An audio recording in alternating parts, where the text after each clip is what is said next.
여러분 안녕하십니까? 유창종 전 서울중앙지검장이 자칫하다 검찰도 공범된다라는 의미 있는 글을 썼습니다. 지금 청주지방법원장이 법원을 질타하는 글을 쓰지 않았습니까? 사실상 말이죠. 법원이 법원을 질타하는 그런 경우는 많지 않습니다. 더군다나 법원장이 후배 판사들을 질타한 것으로 볼 수 있거든요. 무슨 말입니까? 공수처가 불법 영장을 신청했을 때 태클을 걸어야지 왜 법원이 거기에 가담하느냐? 도대체 법원은 책임이 없냐? 이렇게 지금 묻고 있는 겁니다. 즉 공수처의 이 불법적인 체포 영장 또 구속 영장 또 불법적인 수사에 대해서 법원은 책임이 없느냐라고 사실상 법원 내부에서 지금 비판이 나온 겁니다. 마찬가지로 유창종 전 서울중앙지검장입니다. 이분이 지금 뭐라고 말하느냐? 자칫하다가 검찰도 공범된다. 우리도 공범된다. 당신들 후배님들도 공범된다. 그럼 뭐가 공범이 된다는 걸 얘기할까요? 이 공수처에 공범된다는 걸 말하는 겁니다. 유창종 서울중앙지검장 이렇게 말하고 있습니다. 미리 누워버린 법률가들 대신 사법 영웅을 기다리며 미리 누워버린 법률가들 무슨 말입니까? 쪽팔리게 말이죠. 이재명한테 줄 서고 아부하고 이런 놈들 대신 사법 영웅을 기다린다. 멋진 말이네요. 공수처가 수사하던 윤석열 대통령 사건을 서울중앙지검에 송부했습니다. 왜 공수처가 그렇게 정성 들여 체포영장과 구속영장까지 발부받아 정성 들여 수사한 사건을 스스로 기소하지 않고 검찰에 송부하였을까요? 공수처는 내란 사건에 대한 수사권이 없고 따라서 기소권도 없기 때문입니다. 수사권을 가진 경찰이 수사하도록 하지 않고 스스로 기소할 수도 없는 사건을 송부받아서 무리수를 두며 수사하고 검찰의 사건을 송부해버린 공수처장을 아무리 생각해도 이해할 수가 없습니다. 그렇죠? 아니 지가 왜 검찰로 송부하는 겁니까? 기소권이 없어요. 공수처는 수사권도 없어요. 수사권도 없고 기소권도 없는데 자기가 경찰이 가진 수사권에 끼어드는 거야. 그래가지고 경찰이 주체가 돼서 수사를 해야 되는데 공조본이라는 이유로 지가 수사를 하겠다고 나선 거야. 근데 공수처는 내란죄에 대해서 수사권도 없고 또 기소도 할 수 없어요. 그럼 왜 한 거냐 이 말이야. 공수처가 왜 수사를 한 거죠? 날카롭습니다. 그리고 공수처는 체포영장과 구속영장을 발부받은 서부지법에 대응하는 서부지검에 송부하지 않고 왜 서울중앙지검에 송부했을까요? 그렇지. 지가 서울지법에 뭘 했어요? 웃기잖아요. 공수처가 서울지법에 체포영장 청구했죠. 서울지법에 구속영장 청구했죠. 그러면 왜 서울지법에 상응하는 서울지검으로 보내지 왜 중앙지검으로 보낼까요? 이거 굉장히 날카로운 거예요. 법에 그렇게 돼 있기 때문에요. 관련 법률에 서울중앙지검에 송부하도록 규정되어 있기 때문입니다. 관련 법률에 공수처는 서울중앙지검이야. 그러면 체포영장도 구속영장도 서울중앙지법에 쳤어야 되는 거지.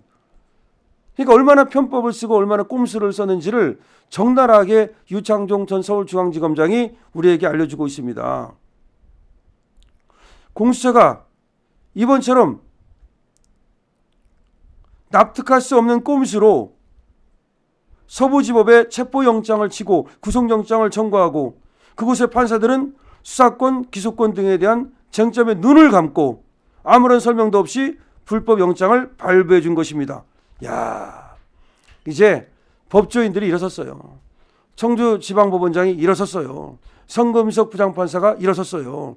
유창종 서울중앙지검장이 서울중앙지검장이 일어섰어요. 분명히 말하잖아요. 공수처가 납득할 수 없는 꼼수로 서부지방법원에 체포영장, 구속영장을 청구하고 그곳의 판사들은 수사권, 기소권 등에 대한 쟁점에 눈을 감고 아무런 설명도 없이 불법영장을 발부해 준 것이다. 불법영장. 박근혜 때와 다릅니다. 박근혜 대통령 때는 그냥 이런 논란은 없었어요. 그냥 어영부영 하다가 쓱 해가지고 그냥 지금은 수많은 지금 불법이 양산되고 있어요. 공수처에서 한 것 전부 다 불법입니다. 공수처장은 조금 있으면 이제 구속될 거고요.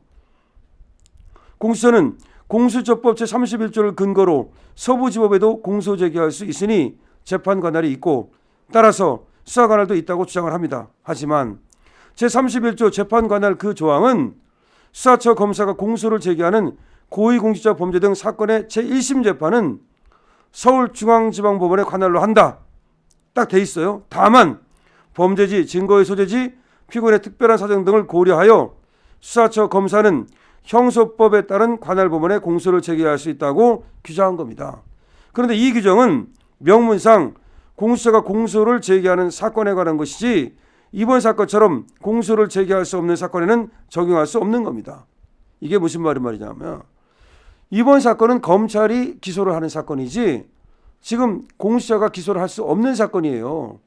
이 사건에는 이 조항이 적용되지 않는다고 날카롭게 얘기하는 거야. 이게 무슨 말이냐? 공수처법 제31조에는 재판 관할이라는 게 있어요. 그래서 공수처가 수사한 사건은 서울중앙지방법원에 관할로 한다. 서울중앙지방법원에서 재판을 해야 된다 이 말입니다. 다만 범죄지, 증거의 소재지, 피고인의 특별한 사정 등을 고려하여 수사처 검사는 형사소송법에 따른 관할 법원에 공소를 제기할 수 있다. 이거는 공소를 제기할 수 있는 사건만. 공소를 제기할 수 있는 사건만. 근데 이번 사건, 내란 사건은 지가 공소를 제기할 수 없어요. 그럼 공소를 제기할 수 없는 사건은 반드시 중앙지방법원으로 가야 되는 거야. 그럼 반드시 중앙지방법원으로 가게 된다면 검찰도 중앙지검으로 가야 되는 거고, 그럼 중앙지법으로 영장을 청구해야 되는 거지. 체포영장이고 구속영장이고.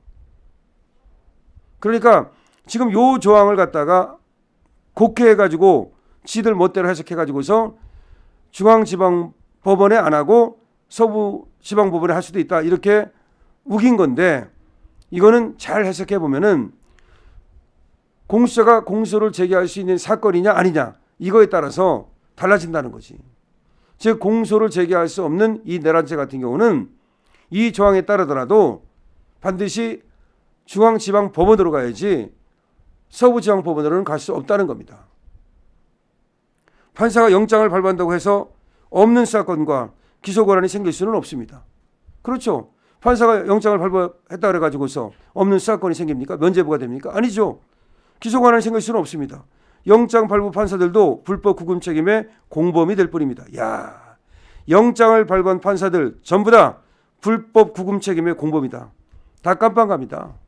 지금 좋을지 몰라도 한번 보십시오. 이제 윤석열 대통령이 부활하는 순간 어떤 일이 벌어질지 지금 전 서울중앙지검장이 이렇게 얘기하고 있다니까.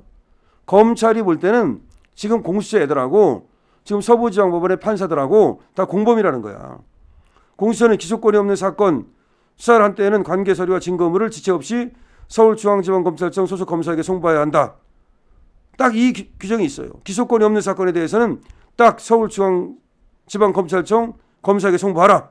공수처법 제26조 1항에 딱 있어.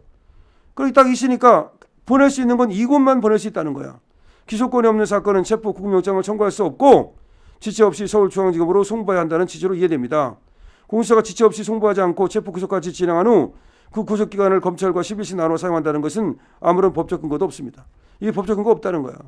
사건 서류와 증거물을 지체 없이 송부하지 않고 피의자의 구속 상태를 10일 가까이 유지한 것은 불법 구금이다. 이번에 공수처가 구금한 거는 불법 구금이다. 큰일 났어 애들. 서울중앙지검에서 공수처 수사, 체포영장, 구속영장에 관해 철저한 적법성 검토가 필요합니다. 사법 절차 특히 체포, 구금 등 강제 수사는 명문 규정이 없으면 못하는 것이고 관련 수사기관이 타협해서 진행할 수가 없습니다. 공수처의 수사권, 체포와 구속영장에 문제가 발견되면 즉시 피의자를 석방하고 불구속으로 수사한 뒤 기소 여부를 정하여야 합니다. 빨리 풀어줘야 된다는 거야. 우리 설명처럼 불법 구금 등이 확인되면 공수처장과 관련자, 영장 발부 판사에 대한 수사가 필요할 것입니다. 다 수사하라는 거야. 머뭇거리다가 자칫 서울중앙지검도 불법 구금에 형사 책임을 질 수도 있습니다. 담당 검사가 이런 조치를 하지 않는다면 피의자 측은 바로 구속적 부심을 청구할 것이고 담당 판사가 불법 체포와 구금에 대한 판단을 하게 됩니다. 이런 과정에서 사법정의를 실현해내는 사법 영웅들이 출연하기를 기대합니다. 첨언하면 서부지법에 항해하러 들어간 젊은이들은 이 피해자인 서부지법 판사들이 영장을 발부한 것도 법률 규정과 사리 어긋납니다. 그곳의 판사들은 사건의 피해자로서 정상적인 판단이 어려울 수밖에 없으니 재척 기피 사유에 해당되어 영장 발부를 하지 않았어야 합니다. 지금이라도 바로 구속을 취소하는 것이 옳지 않겠습니까? 마지막으로 대통령의 비상계엄 발동에 내란죄가 된다면 마찬가지로 국회가 명확한 탄핵소추 사유도 없이 특정인의 직무정지를 주된 목적으로 탄핵소추가를 악용하는 경우에는 관련 의원들을 모두 형법상의 직권남용죄로 처벌하는 것도 가능할 것입니다. 특히 탄핵소추 사유도 제대로 기재하지 못해 헌법재판소에서 각하되는 사안에 대해서는 피해자가 형사 고소와 손해배상 청구를 시도해서 더 이상의 악용 사례를 방지해야 합니다. 이와 관련해서 제가 서울검사장 때 김대중 대통령 대북송금 사건에 관하여 검찰이 수사할 것인지 내부적으로 의견 대립이 있었던 일이 생각납니다. 즉각 수사 의견과 통치행위로서 수사 자제를 하자는 의견, 그리고 정치권의 논의를 지켜본 뒤 수사 착수 여부 결정하자는 의견 등 세 가지 의견이 첨예하게 대립하였습니다. 총장과 대검차장의 의견도 대립하였죠. 어느 의견을 취하든 검찰 내분이 발생한 상황이었습니다. 제가 제안하여 전국 검사장의 의견을 취합하여 다수결에 따르기로 대검과 합의하였습니다. 총장과 대검차장이 직접 의견 취합 결과 각각 3분의 1 정도씩으로 나뉘었습니다. 결과적으로 검찰은 수사 유보를 하겠다고 공표하였습니다. 그 정치권이 논의 후 특검이 시작되었으나 김대중 대통령의 대북송금 행위에 대한 이적죄 여부는 통치행위에서 문제 삼지 않고 실무자들이 대북송금 과정에서 저지른 국내법 위반 행위에 대해서만 형사처벌하였습니다. 즉 다시 말해서 지금 이 사건은 말이죠. 전직 서울지방지검장이 전부 다 불법이라는 거야. 공수처의 수사도 불법이고 서부지방법원에서 영장 내준 것도 불법이고 지금 이렇게 불법인데 계속해서 지금 불법 상태로 체포해놓고 구금해놓는 것도 불법이고 빨리 풀어주라는 거야. 지금 윤석열 대통령 빨리 풀어주고 그 다음에 불구속으로 뭐 재판을 하든지 해야지 검찰이 그렇게 안 했다가는 검찰도 전부 다 공범이 된다는 거야. 그리고 지금 서울 서부지방법원의 판사들 얘들 전부 다 공범이라는 거예요. 엄청난 일이 나왔습니다. 이거 엄청나게 중요한 얘기입니다. 여러분 이거 많이 공유해 주셔야 됩니다. 강신업 TV입니다.